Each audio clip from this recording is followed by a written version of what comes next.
कौन थे राजा परीक्षित? श्रीमद् भागवत में लिखा गया है कि राजा परीक्षित अर्जुन के पोते अभिमन्यु के बेटे और राजा जन्मेजय के पिता थे। बहुत ही बड़े दानवीर, नीतियों में निपुण ये राजा थे और बहुत ज्यादा यज्ञ कराया करते थे।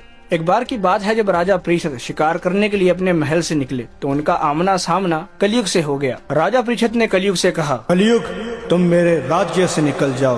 तुम मेरे राज्य में रहने वाले लोगों की बुद्धि भ्रष्ट करते हो। ये सुनते ही कलयुग ने कहा कि मुझे भी रहने के लिए कोई जगह चाहिए, आप ही बताइए मैं कहाँ रहूं।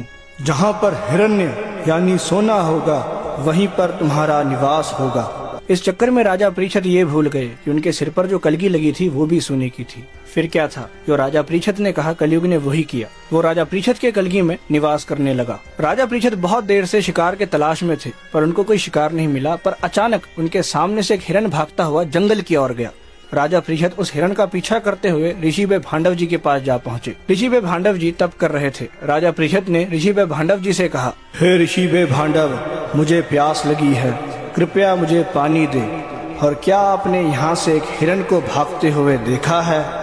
ऋषि वे भांडव जी ध्यान साधना में लीन थे, इसलिए उन्होंने राजा परीक्षित को जवाब नहीं दिया। इस बात का गुस्सा खाकर राजा परीक्षित ने एक मरे हुए सांप को ऋषि वे भांडव जी के गले में डाल दिया और वहाँ से चले गए। कुछ देर बाद ऋषि वे भांडव जी के शिष्य सिंह ऋषि वहाँ पर आए और उन्होंने ऋषि वे भांडव जी के गले में सांप देखा और वो क्रोधित हो गए। जिसने भी ये कुकर्म किया है उसकी आज से 7 दिन बाद सांप के काटने से मौत हो जाएगी।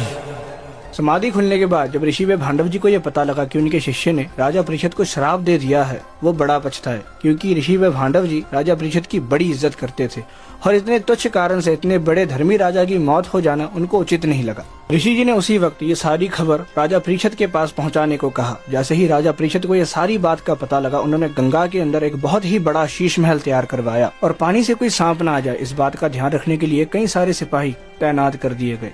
7वें दिन समाप्ति होने वाली थी और कई ज्यादा ऋषि मुनि आने वाले थे। जो शराब ऋषि वे भांडव जी के शिष्य ने राजा परीक्षित को दिया था, उसी चीज को पूरा करने के लिए तक्षक नाग भी शीश महल की ओर बढ़ रहा था। कहा जाता है कि उस वक्त ऋषि